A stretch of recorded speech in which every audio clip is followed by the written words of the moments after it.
కిరీటం తలపైనే ధరించు నీ చిలిపి ప్రతాపం నిలువెల్లా చూపించు నీ చినుకులకే వేస్తానా ఓటు నా చెమటలతో వేస్తా ఓటు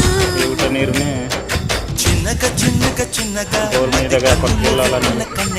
నీ మగసిరికి వేస్తానా ఓటు నా సొగసిరితో వేస్తా ఓటు ఇక్కడ నుంచి 400 మీటర్లు ఊరికి పట్టుకెళ్ళేవాళ్ళం. అప్పుడు ఇదే ఊట మాకు మాట్లాడుతున్నారు.